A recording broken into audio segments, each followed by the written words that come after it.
അസ്സലാമു അലൈക്കും വറഹ്മത്തുള്ളാഹി വബറകാതുഹു. എല്ലാവരും അത്താഴത്തിന് എഴുന്നേൽക്കുന്നവരാണ്. അത്താഴത്തിന് എണീറ്റ് ഒരു 50 ആയത്ത് ഓതാനുള്ള സമയം അത്താഴത്തിന് ശേഷം ഉണ്ടാകണമെന്ന് കഴിഞ്ഞ ക്ലാസ്സിൽ നാം ഓർമ്മപ്പെടുത്തി. എന്നാൽ വളരെ ശ്രേഷ്ഠതയുള്ള എപ്പോഴും നമ്മൾ നിസ്കരിക്കേണ്ട അനിവാര്യമായ ഒരു സുന്നത്ത് നിസ്കാരമാണ് തഹജ്ജുദ് നിസ്കാരം. റമളാനിൽ അതാരും മിസ് ചെയ്യാറില്ല. അല്ലാത്ത ദിവസങ്ങളിലും ഒഴിവാക്കരുത്. പരമാവധി ദിവസങ്ങൾ നമുക്ക് കഴിയാവുന്നതുപോലെ തഹജ്ജുദ് നിസ്കരിക്കാൻ വേണ്ടി ശ്രമിക്കണം. തഹജ്ജുദ് നിസ്കാരം രാത്രിയിൽ ഇശാ നിസ്കാരവും അതുപോലെ ഉറക്കവും കഴിഞ്ഞതിന് ശേഷം നിർവഹിക്കേണ്ട വളരെ പ്രധാനപ്പെട്ട ഒരു സുന്നത്ത് നിസ്കാരമാണ് തഹജ്ജുദ് നിസ്കാരം. വളരെ ചുരുങ്ങിയത് 2 റക്അത്താണ് അതിൻ്റെ മിനിമം.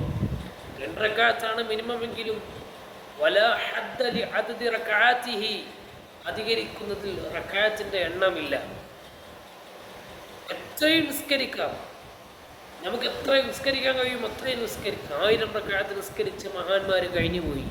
100 റക്അത്ത് നിസ്കരിക്കുന്ന മഹാന്മാർ ഇന്നും ജീവിച്ചിരിക്കുന്ന പലരുമുണ്ട്.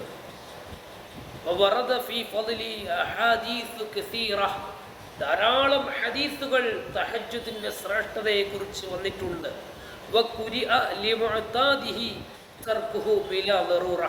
കാരണമില്ലാതെ എന്നും നിസ്കരിക്കുന്ന ആൾക്ക് കാരണമില്ലാതെ തഹജ്ജുദ് ഒഴിവാക്കൽ കറാഹത്താണ്.